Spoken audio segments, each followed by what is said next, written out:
Hola, buenas tardes.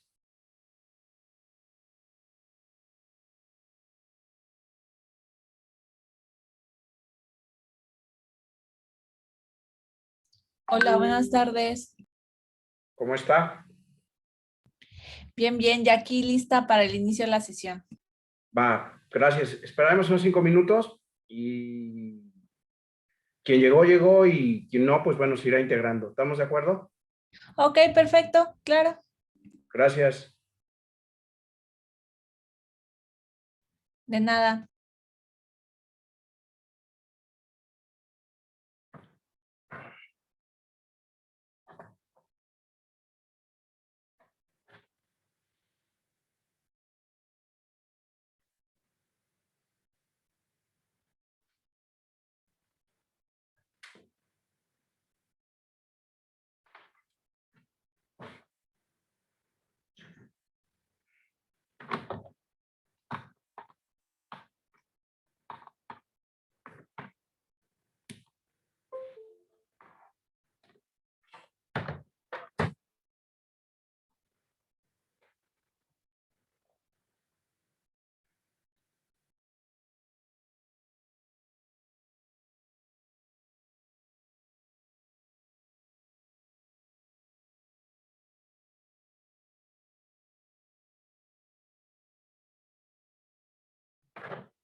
Jonathan, por favor, ¿serías tan amable de habilitarme para compartir la pantalla?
Jonathan, estamos reunidos, pero no tengo habilitada para compartir pantalla. Apóyame, porfa.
Bien, estoy a la espera que me liberen para que les pueda compartir yo pantalla para resolver el problema. Ya me comuniqué con la persona, a eso estoy esperando.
Bien, ahí aprecia mi pantalla, ¿se ve? Sí se ve. Ok, bueno, vamos a resolver un problema, ¿va? Dice así, es de compactación.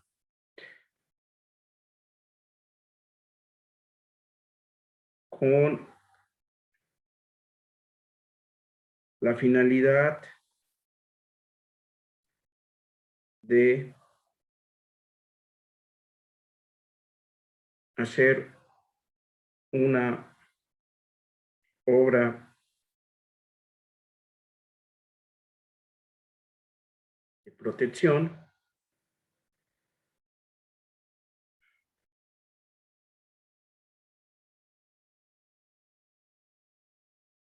para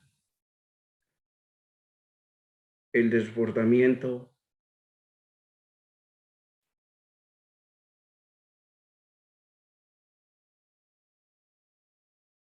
del río El Chote,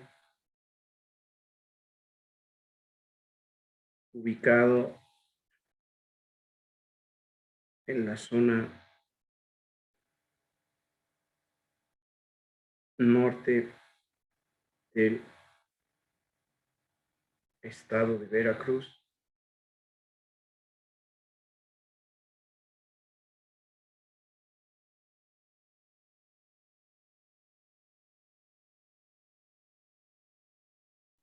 se pretende construir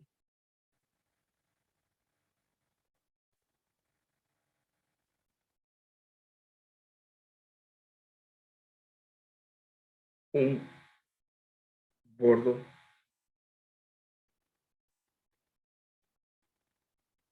con la siguiente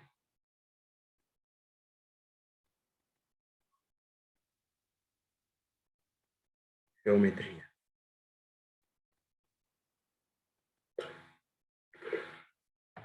Entonces, da la geometría que va a tener ese bordo.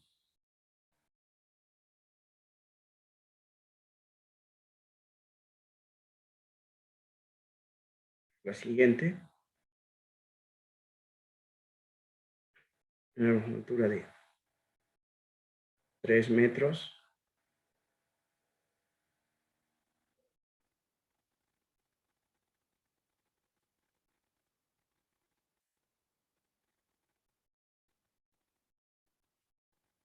De aquí para acá tiene 6, de acá para acá tiene 6, acá tiene 9, la corona también va a tener 9.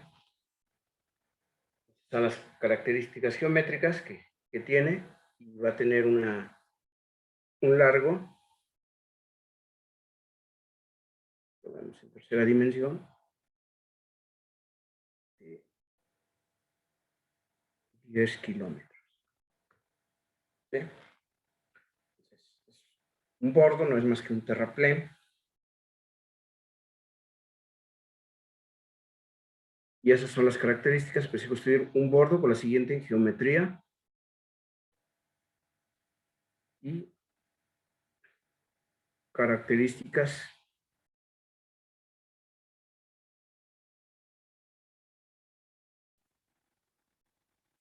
geotécnicas siguientes. Entonces, nos dan los siguientes datos: el peso del material, una humedad del material, nos da el peso seco volumétrico máximo, que ya vimos cómo se obtiene, y nos da el grado de compactación. Los datos son los siguientes: 1540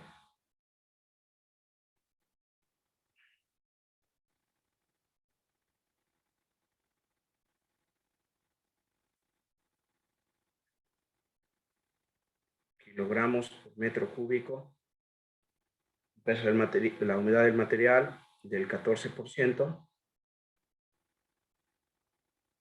el seco máximo, estos son datos de laboratorio, nos lo da con 1950 kilogramos metro cúbico. Y también nos da un grado de compactación del 90%. Entonces,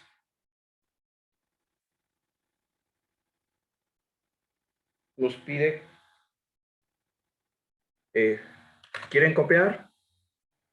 Y me avisan cuando terminen para continuar con el problema, por favor.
Listo, ingeniero, ya quedó. Ok, muchas gracias. ¿Los demás? ¿Puedo continuar? Sí, sí. Ok, bueno, vamos Sí, sí, sí. a borrar, ¿eh? Bueno, nos dieron esos datillos y nos pregunta, calcule el coeficiente de variación volumétrica en un inciso A, en un inciso B, calcular los metros cúbicos necesarios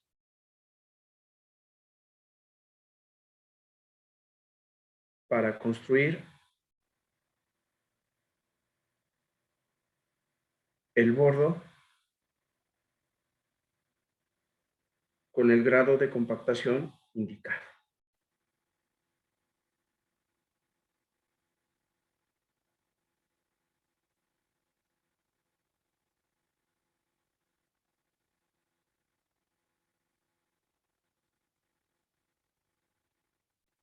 Bueno, ya tenemos todo eso.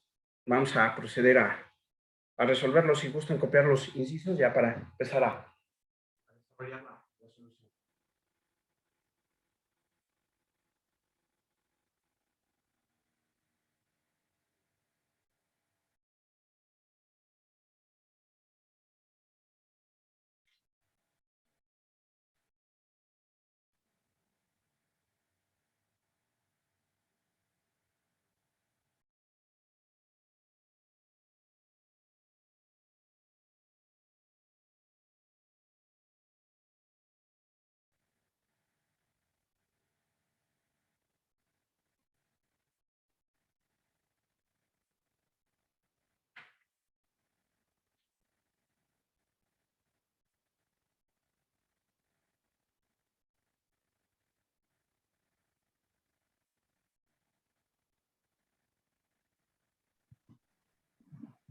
Listo, ingeniero.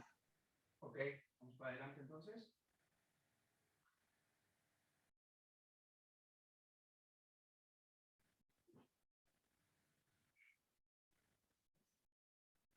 Vamos a empezar por calcular. Vamos a hacer una metodología un tanto sencilla.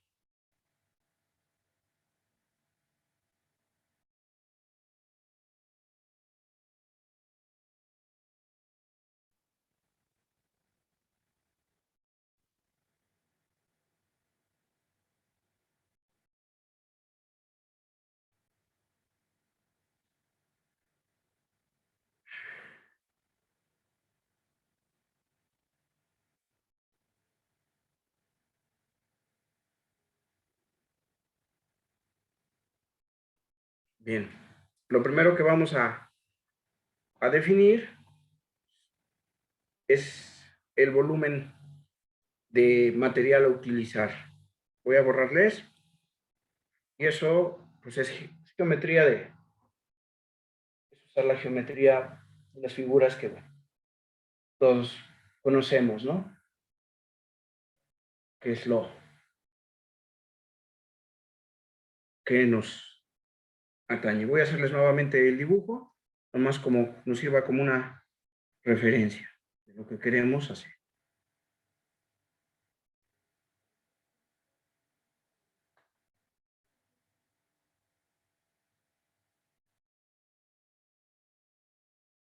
Menos es así. Dijimos, si no mal recuerdo, que de aquí del talón del terraplén al hombro de la calzada, en ambos lados, tenemos 6 metros. Tenemos 9 de acá y 9 de corona por 3 de altura y una profundidad de 10 kilómetros. Bien, primero que vamos a ver o identificamos, pues que es un trapecio, ¿no? Todos lo sabemos. Y vamos a calcular primeramente su área. Área es igual, entonces, a base mayor, que sería 6 por 2, te darían, bueno, vamos a hacer así, 6 más 6 más 9, que sería nuestra base mayor, ¿no? Eso, base mayor, más la base menor, 9, por la altura, que son 3, sobre 2. Entonces hacemos cuentas, operamos, y eso nos da igual a 45, si no, a ver, no me equivoco. 6 más 6, 9. 6 más 6, 12, 21. 30 entre 12, 15 por 3, pues 45, ¿no? Entonces tenemos esta superficie, que voy a ponerles en azul, de 45 metros cuadrados. Bien, ahora, para calcular el volumen es igual a área por dibujillo. Ustedes seguían un poquito más. Sería el cuerpo de terraplén y el volumen sería todo esto, todo lo rojo. Entonces, área por longitud, tenemos área de 45 y 10 kilómetros, los convertimos a metros y nos quedaría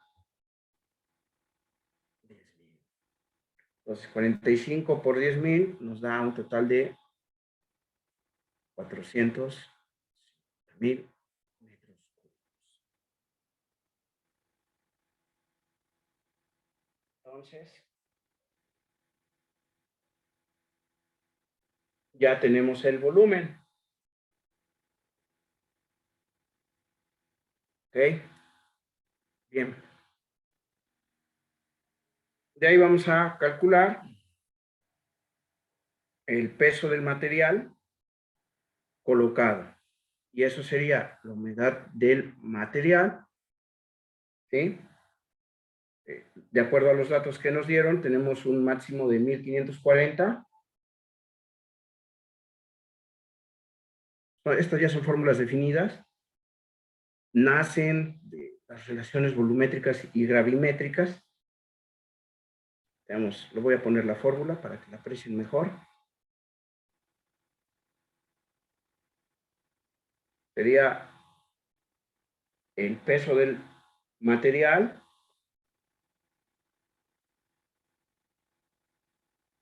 que es igual, perdón, aquí hay un,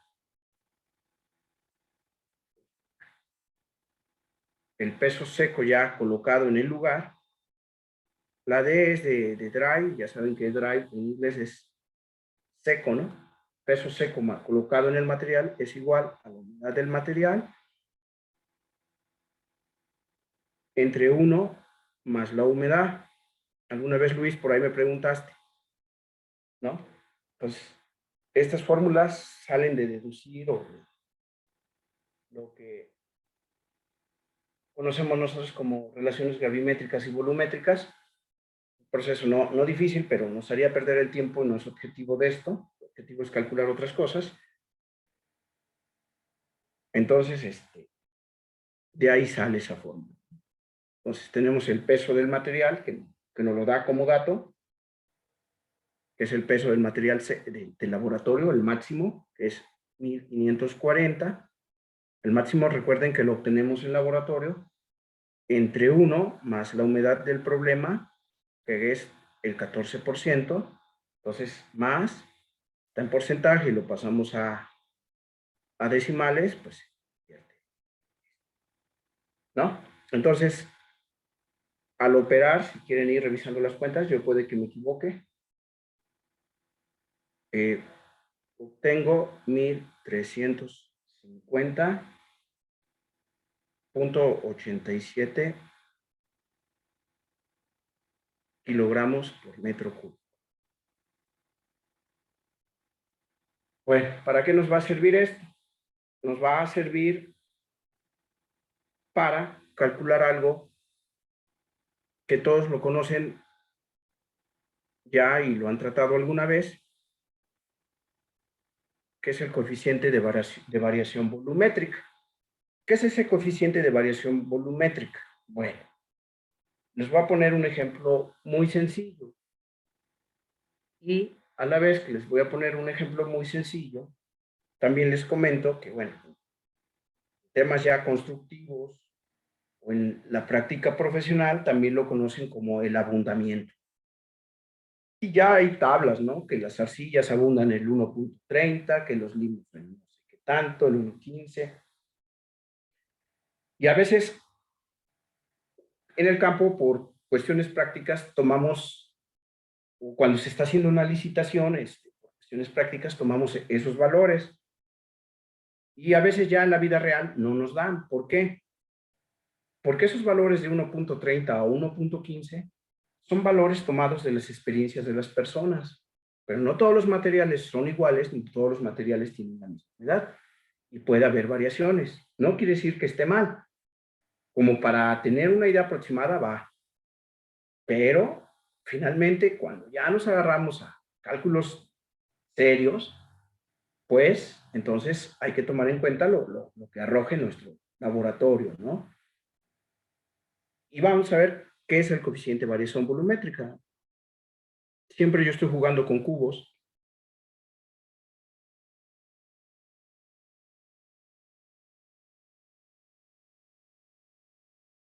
Por ejemplo, este cubo fuera de 1 por 1 por 1, yo tengo 1 metro cúbico. ¿De acuerdo? Si yo hiciera una excavación con pico y pala o con una maquinaria, seguramente cuando yo extraiga el material no voy a obtener el metro cúbico. ¿Por qué? Porque de aquí estoy partiendo de un material compacto y acá voy a tener un material suelto. ¿De acuerdo? Lógicamente es ahí, está todo compacto y cuando suelto pues va a tener un abundamiento que ya les digo depende del tipo de material. ¿De acuerdo? Bien, pero también yo de suelto puedo pasar ¿a qué? A compacto. Lógicamente que cuando voy de suelto a compacto el material será menos. Depende del grado de compactación y de la energía de compactación que yo le dé. ¿De acuerdo? Entonces, ese es el coeficiente de variación volumétrica. Y puede ser que yo lo tenga compacto en un banco, lo pase a suelto, cuando lo excavo, lo llevo a la obra, lo coloco y lo vuelvo a compactar. ¿Sí? Entonces, de compacto a suelto y lo compacto en la obra.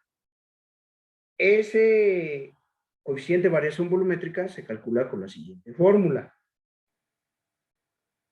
Es el seco del lugar entre el seco máximo. ¿Sí? Y todo eso sobre nuestro grado de compactación. Para este caso, ya hemos obtenido los datos o ya los conocíamos. El seco del lugar, que es el que acabamos de calcular, este de 1350, fíjense, está dividido entre 1 más 0,14, es decir, estamos calculando un peso seco. ¿De acuerdo? Entonces, vamos a proceder a meter los números.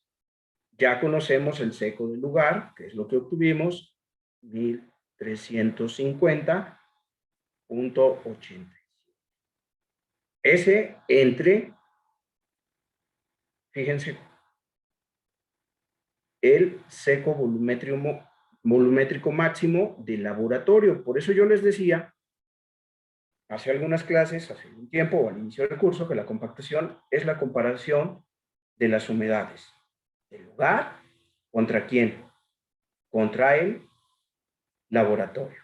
Y dividido entre esta unidad, que es el grado de compactación,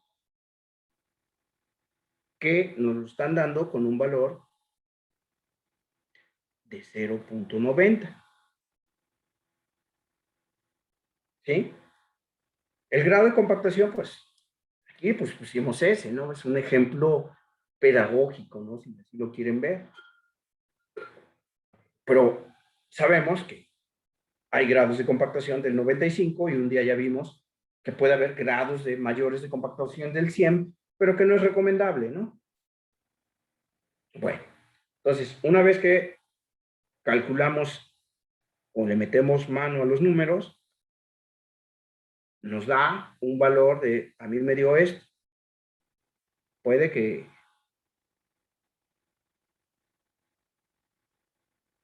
bien, si aproximáramos tercer decimal, entonces este 6, casi 7, me quedo en 0.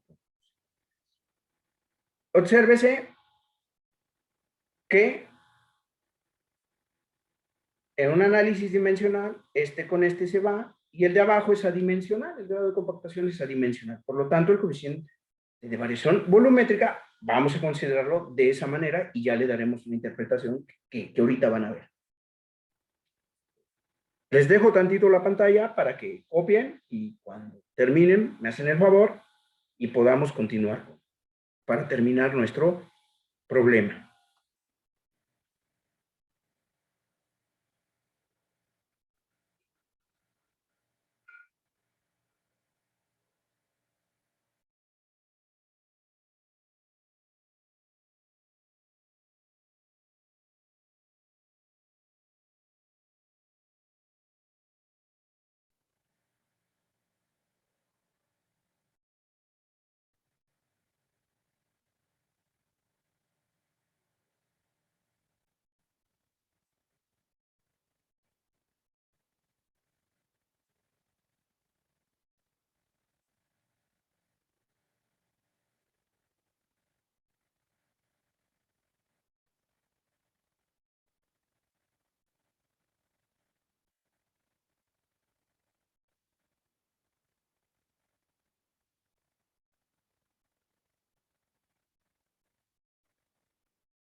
¿Ya quedó, señores?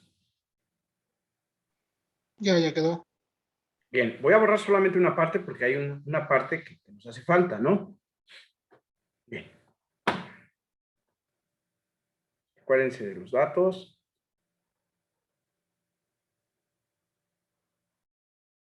Y del concepto que dijimos.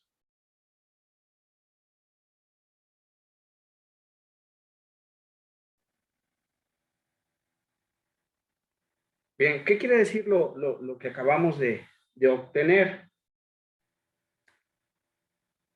¿O a qué llegamos? Quiere decir que yo, 1 metro cúbico de material, al compactarlo a ese grado de compactación, se me va a convertir en 0.77. Dijimos que esto era aproximado. ¿Sí? 0.77. Es decir, yo tengo una simulación, tuviera ese metro cúbico aquí suelto y al compactarlo al 90%, bajo esas condiciones de laboratorio, ese metro cúbico se me convertiría ahora en 0.77. ¿Sale? Bien. Entonces, te dice, determina el material necesario para construir ese bordo. Entonces, ¿cuántos metros cúbicos sueltos necesito para yo, una vez compactados, cubrir este volumen de 400? Esos 450,000 ya vimos de dónde sale, que es el volumen que necesitamos. Pero si nosotros volteamos 450,000, seguramente, imagínense que esto ahora fuera un depósito, no lo llenáramos porque está compactado. Estamos, lógicamente, más, porque es el metro se convierte en 0.77. Entonces eso se convierte en un despeje, ¿no? Que todos sabemos hacer despejes, ¿no? Entonces, despejamos.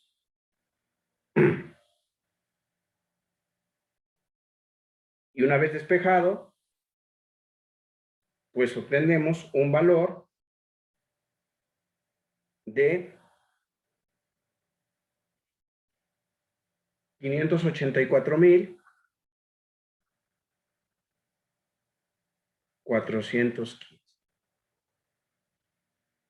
Necesitamos 584,000 de suelto para convertirlo en ¿qué?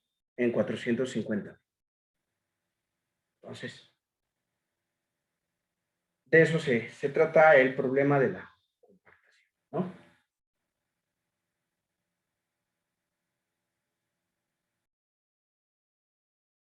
Y con eso tenemos un tema visto. ¿Qué es lo más importante? Permítanme un segundo.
Bueno, así como para cerrar este tema y como nota de apunte,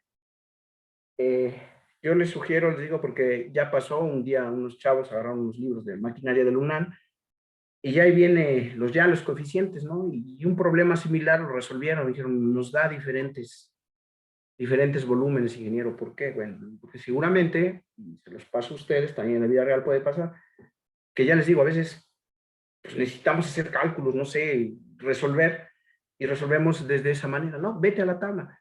Y a veces nos podemos quedar cortos o nos podemos quedar arriba. Entonces, lo ideal es que trabajemos con datos de laboratorio, que también muchas veces, a veces falla, ¿eh?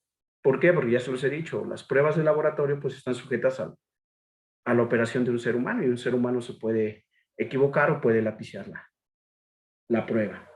Bien, vamos a entrar a otro tema ya, que les quería el día de hoy también ya empezar, para mañana hacer también un problema así. Prácticamente en la semana que viene ya cerrar nuestro curso, ¿no?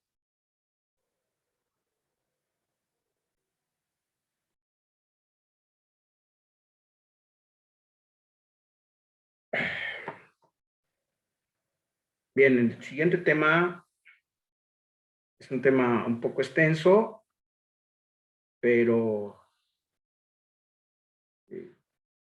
que lo vamos a ver en, más que nada, lo importante que es analizar, ¿no?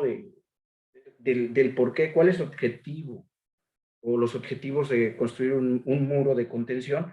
Recuerden que lo vamos a ver desde el punto de vista geotécnico. Aquí no voy a yo a desarrollarlo desde del punto de vista estructural. Ese es otro rollo, ¿no?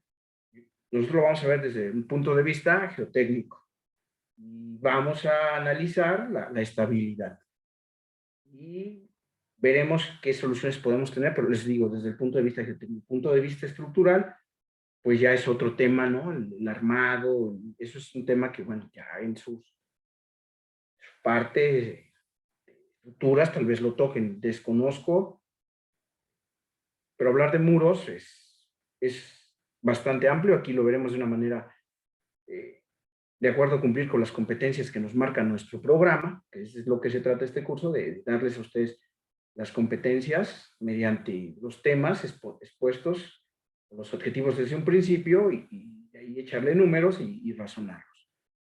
Bien, lo primero que, bueno, son muros, se conoce como muros de contención, ¿sí? O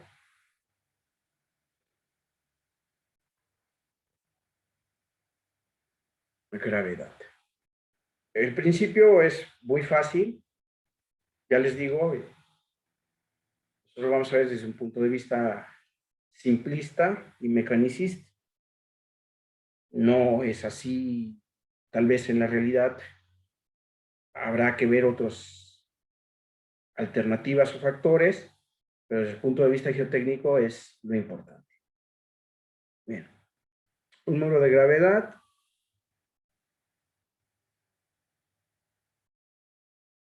tiene diferentes secciones, las secciones más conocidas son estas secciones, ¿no?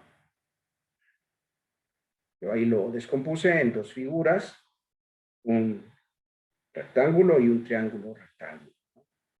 Bien, estos muros soportan el empuje de una masa de suelo a partir de su vista inferior, otras dos, como lo quieran llamar, y cuando la masa de suelo empuja a la estructura, es lo que conocemos como empuje activo. Y del otro lado, bueno, tenemos un empuje, que es el empuje pasivo. Generalmente este es inferior o muy inferior con respecto al empuje activo, y por simplicidad, se empuje pasivo se aproxima al cero. Bien.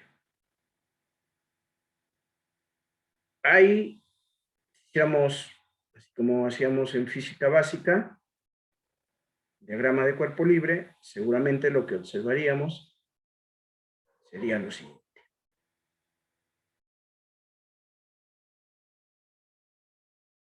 Una fuerza que trata de deslizar, y si la tomamos con respecto a un punto, me va a querer hacer un giro. ¿De acuerdo? Entonces, la estabilidad va a estar sujeta o viene condicionada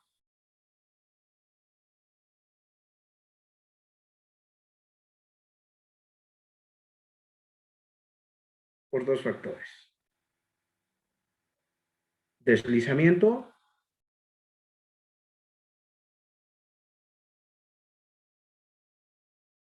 y vuelco. ¿Vale? Entonces, tenemos una fuerza que es un empuje, dijimos que es el empuje activo, tenemos esa fuerza con respecto a un punto me va a generar un momento o giro. Entonces, ¿qué puede suceder ahí? ¿O qué va a pasar? Necesitamos que el muro o el peso del muro sea siempre mayor que el empuje. O por lo menos igual, para que fuese cuasi estático o cuasi estable. Pero esto es jugárnosla. Por eso se llaman muros de gravedad, ¿no? Es el peso por su gravedad, es la fuerza que hace que ese muro no deslice. En otras palabras, si lo viéramos desde el punto de la mecánica del medio continuo, se tiene que cumplir la teoría de las constantes.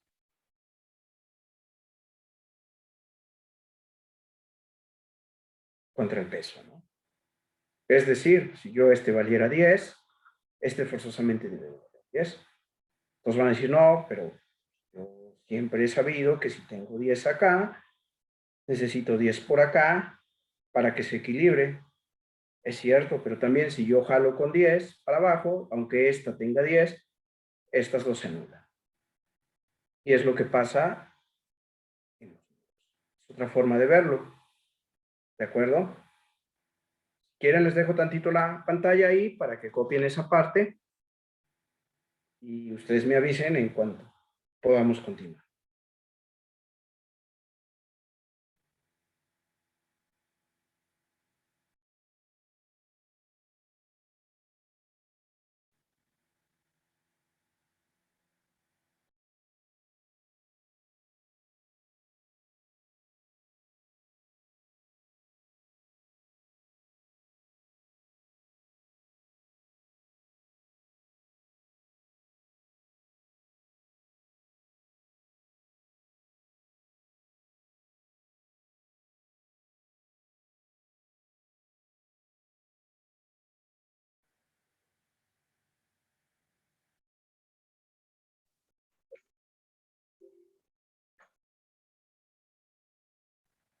Listo, ingeniero.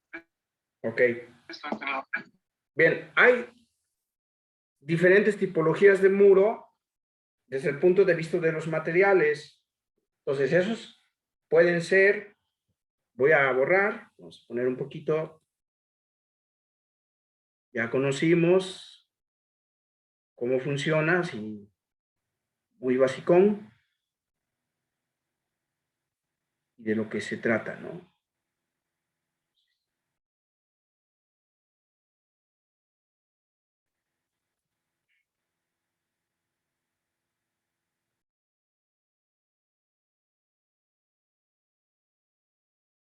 Tipología, desde el punto de vista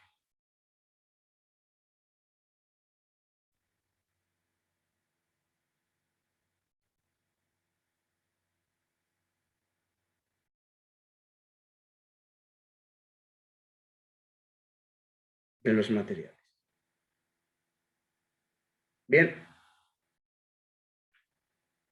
esa tipología de pueden ser muros de concreto,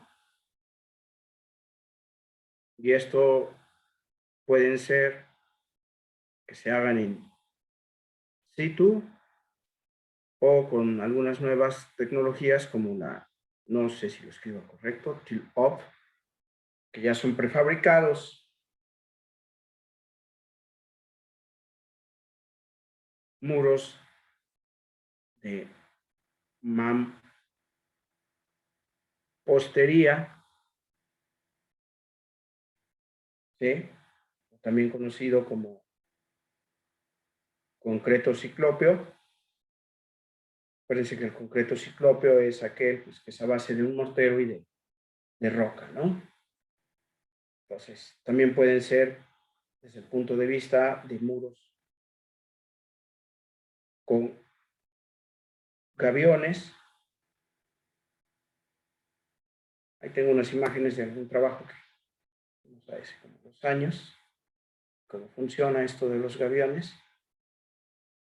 Y bueno, esos son los más utilizados actualmente, ¿no? De acuerdo a su comportamiento, pues también pueden ser, lo pongo en rojo,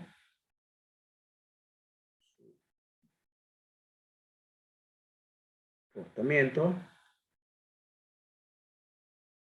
mecánico, pueden ser rígidos o flexibles.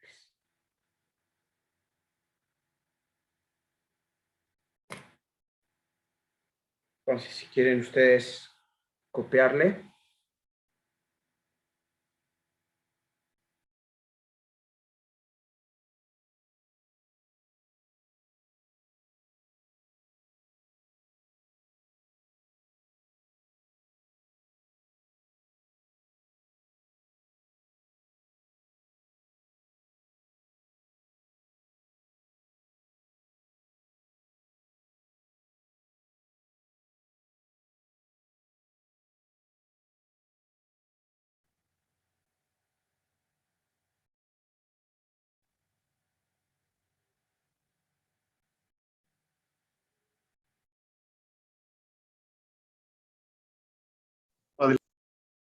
ok, bien, entonces vimos sus tipologías y de acuerdo a su comportamiento. Importante desde el punto de vista constructivo que sobre todo en muros de concreto y en muros de mampostería, a tomar en cuenta. Pueden tener, proponer una sección como esta.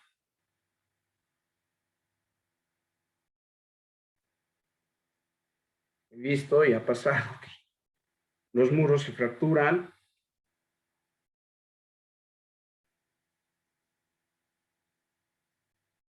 ¿Sí? Presentan fisuras. Casi, no todos, pero, y la gran mayoría, pero en algunos casos sí. Pero aquí lo preocupante es cuando tengamos fisuras 45 grados. ¿Sí? Entonces, esas fisuras generalmente son causadas por algo que se les olvida en el proceso constructivo a los maestros de obra, que no son los culpables, porque bueno, ellos reciben órdenes, es que no dejan trenes. O los dejan acá arriba increíblemente, ¿no? De acuerdo a la mecánica de los fluidos, recuerden que tenemos también una fuerza.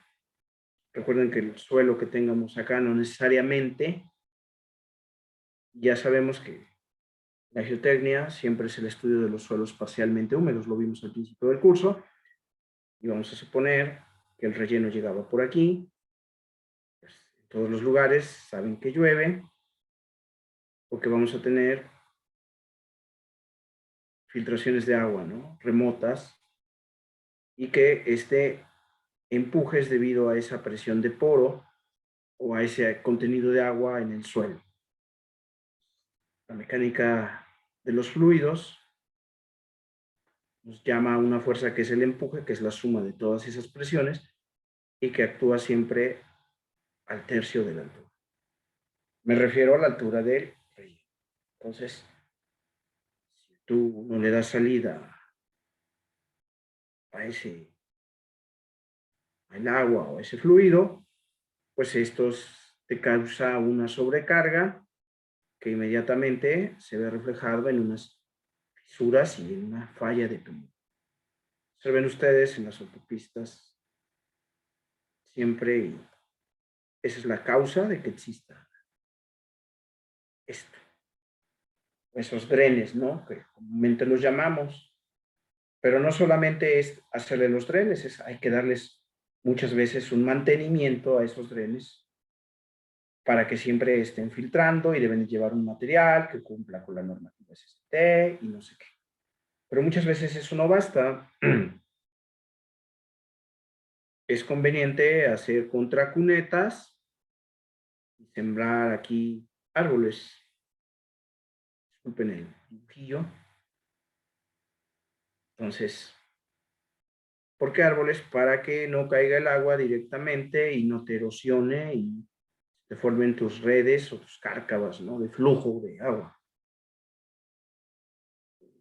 Pregunta, ¿cuál vegetación sería la correcta? ¿El cono o el redondo? ¿Quién me dice?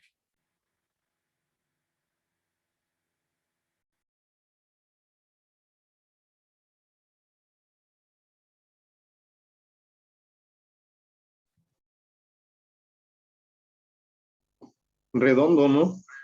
¿Por qué? Pues abarcaría más, tendría más Área. rango, vaya. Ajá. Abarcaría más área primeramente, y estás Ujú. correcto. Y lo segundo, que aquí cuando caiga la gota de agua, se va a deslizar más rápido y cae con mayor velocidad que acá, que la va rodeando y te permite. Todo esto son temas que ahora, desde el punto de vista de carreteras sustentables, se están proponiendo. Otro es, ustedes saben que luego los pinos, las barañas o las marañas de piño, se hace como una molienda como con el maíz y se combinan con un aditivo y como el concreto lanzado se va incrustando sobre el suelo y se ve así muy guapo, ¿no? Las carreteras estas de Estados Unidos y también te previene eso. Entonces es otro punto a tomar en cuenta, ¿no? Que no debemos de olvidar, no solo en muros de contención para carreteras, ¿no? En Jalapa yo he visto muchas casas, ¿no? Que los muros fallan y que falló, bueno, que no le pusiste algún tren o no le hiciste el mantenimiento. No, no olviden, los trenes son muy, muy importantes en este tema de los muros. Bueno, yo creo que hoy por aquí nos vamos a quedar para mañana resolver un problema y seguir con resolver un problemita y luego brincarnos a otro tema y ir agotando lo que tengo pendiente con ustedes. Por hoy les deseo a todos una bonita noche. Nos vemos mañana a las 7:30 si no tienen algún inconveniente ustedes. No, sin problemas. Gracias. No, gracias a ustedes. Buenas noches a Buenas todos. noches. Gracias. Hasta luego. Hasta luego. Hasta luego, buenas noches. Igualmente.